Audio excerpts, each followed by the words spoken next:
কাউকে ছবি আঁকা শেখাতে চাইলে কৌশলে শেখাতে হয়। কৌশলে আঁকলে দৃশ্য আঁকা সহজ হয়।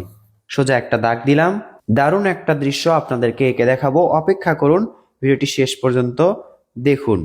এরপর দেখুন এই মাঝে এখান থেকে এইভাবে একটু ভাঁজ ভাঁজ করে এত দূর পর্যন্ত একটা দাগ নিয়ে আসলাম। এরপর এখান থেকেই আবার ঢেউ ঢেউ করেই ওপর দিকে দাগটি তুলে নিয়ে গেলাম। এবার এই দুই দাগের মাঝে সুন্দর একটি অর্ধবৃত্ত এঁকে সূর্য আঁকলাম। এখান থেকে সোজা একটা দাগ দিলাম।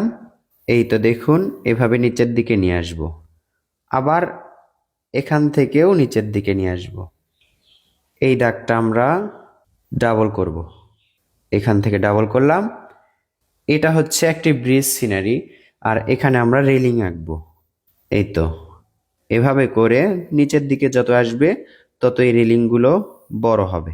আবারও এখানে নিচের দিকে যত আসবে, অর্থাৎ সামনের দিকে যত আসবে ততই রেলিংগুলো বড় দেখা যাবে। আমরা জানি দূরের জিনিস ছোট দেখা যায়, কাছের জিনিস বড় দেখা যায়।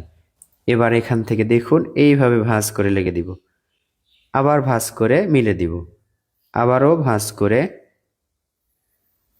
মিলে দিচ্ছি, একটার পর একটা। সুন্দর একটি ব্রিজ সিনারি। এই ব্রিজের মাঝে এভাবে করে দাগ দিতে হবে। আবারও এখান থেকে সামনেরগুলো বেশি ফাঁকা থাকছে। মূলত এই ব্রিজটাই কিন্তু বেশি সুন্দর লাগছে। এরপর দেখুন এই যে দূরের এই পাহাড় অথবা গাছপালা, যেটা বোঝানো যায়, আমরা পাহাড়ও বোঝাতে পারি, গাছপালাও বোঝাতে পারি। নিচের দিকে গাঢ় করব এবং উপর দিকে হালকা রাখবো। আমরা 4B পেন্সিল দিয়ে এটা করছি। 4B অথবা 6B পেন্সিল দিয়ে করলে এই দাগগুলো গাঢ় হয়। পেন্সিলের দাগগুলো গাঢ় হয়, দেখতে সুন্দর লাগে এবং কষ্ট কম হয়, বেশি ঘষার প্রয়োজন হয় না।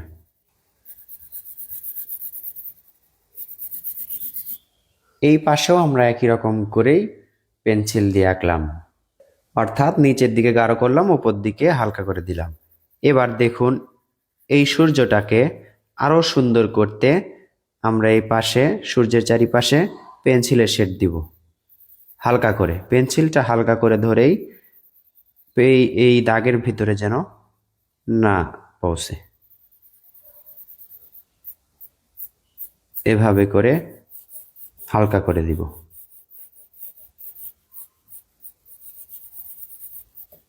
তাহলে দেখুন সূর্যটা অনেক সুন্দর লাগছে। আকাশে দু একটি পাখি উড়ে যাচ্ছে, শুধুমাত্র একটা দাগেই বোঝানো যাবে।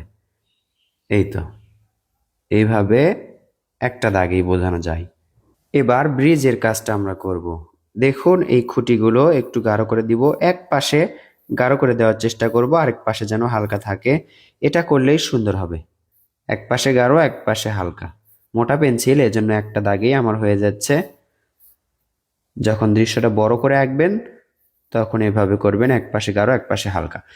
এরপর দেখুন পেন্সিল দিয়ে এভাবে করে ব্রিজের এই মাথা থেকে ভিতর দিকে এভাবে টেনে দিবেন।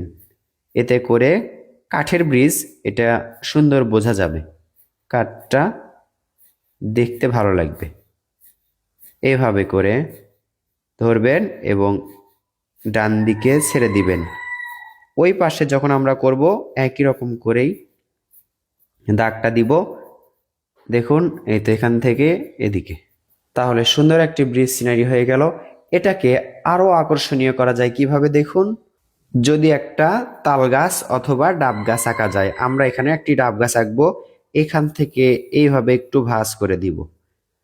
আবার কি করব, এই দাগটা ডাবল করে নিচের দিকে নিয়ে আসব। তবে নিচের দিকে যত আসবে চওড়া হবে। এ পাশ থেকেও আরেকটি ডাব গাছ আঁকবেন।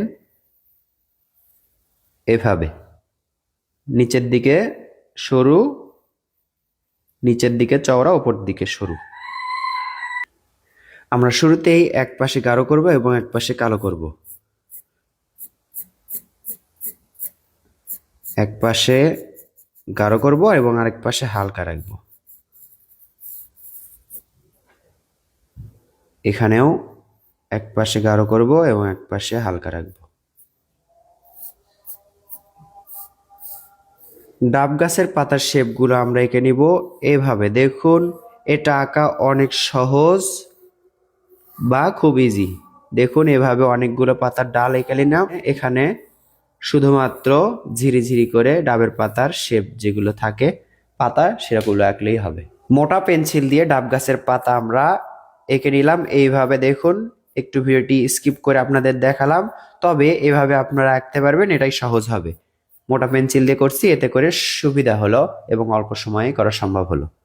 এরপর শুধুমাত্র বাকি থাকলো নদীর পানিতে একটু করে দাগ দেয়া। এই দাগটা আপনি দিতে পারবেন সহজেই। খুব হালকা করে দেওয়ার চেষ্টা করবেন। এইভাবে খুবই হালকা পেন্সিলটা নিয়ে এভাবে একটু পর পর হালকা করে বোঝাবেন যে এখানে এগুলো নদীর পানি। একটু দেখুন দাগগুলো কিন্তু সোজা দিতে হবে, তবে একসাথে দেওয়া যাবে না। এই তো বন্ধুরা, আপনার কেমন লাগলো এই দৃশ্যটি আঁকার কৌশলটি, বা এরকম জায়গা আপনার কাছে কেমন লাগে কমেন্ট করে জানিয়ে দিবেন। ভালো লাগলে লাইক করবেন এবং শেয়ার করবেন অন্যান্য বন্ধুদের মাঝে যারা ড্রয়িং শিখতে চায়। নতুন নতুন ভিডিও পেতে আমাদের সাথে থাকবেন, চ্যানেলটি ফলো বা সাবস্ক্রাইব করে রাখবেন।